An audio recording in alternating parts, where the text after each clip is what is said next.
Welcome back to my channel. So today we are going to make pakora brinjal. Yan ang tawag nila sa India, but sa Pilipinas ay crispy eggplant. So ayan guys, as you can see, I cut it like this, and now I will show you one more time how to cut this brinjal. Ayan, if you have two chopstick, ayan, or any stick that you have at home, ay pwede po. Ayan lang po ang paggayat nito. Ayan, hindi po yan magdidire-diretso as long as na meron po kayong chopstick na dalawa. So ayan, at the other side, pa-slice naman po ang ating gagawin. Ayan, medyo paslanting. Ayan siya guys. Don't worry, hindi po siya mapuputol.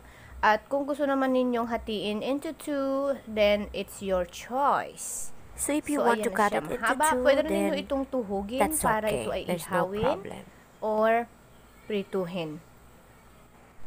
So ayan guys, ang aking ginawa. As you can see, mahaba na beautiful siya. Eggplant. As you can see, so mamaya ipiprito po natin ito with little bit of harina with breadcrumb. Cut it into No different eggs. Okay. So ayan po ang ating beautiful eggplant or brinjal. Makikita nyo po yung ating mga pampalasa.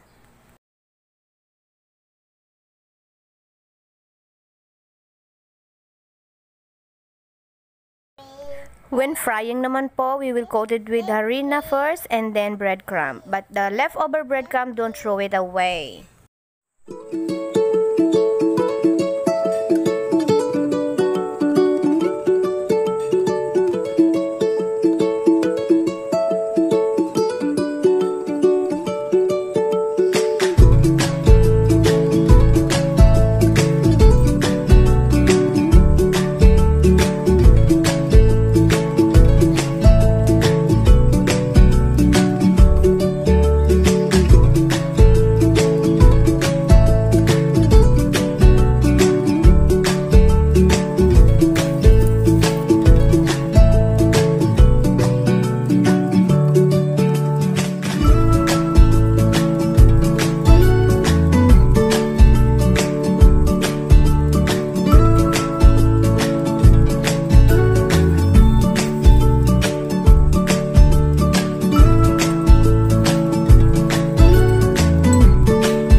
Guys, titikman na natin. This one. I'm gonna taste this one. Wait.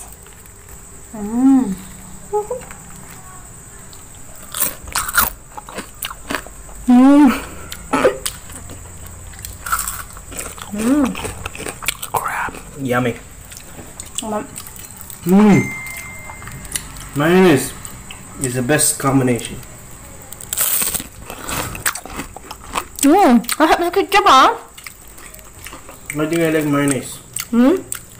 I like mayonnaise than ketchup. So creamy.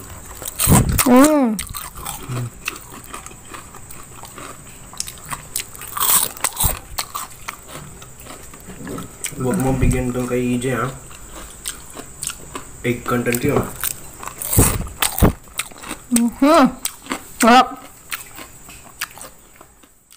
So ayan mga mommies, we are done for cooking for today.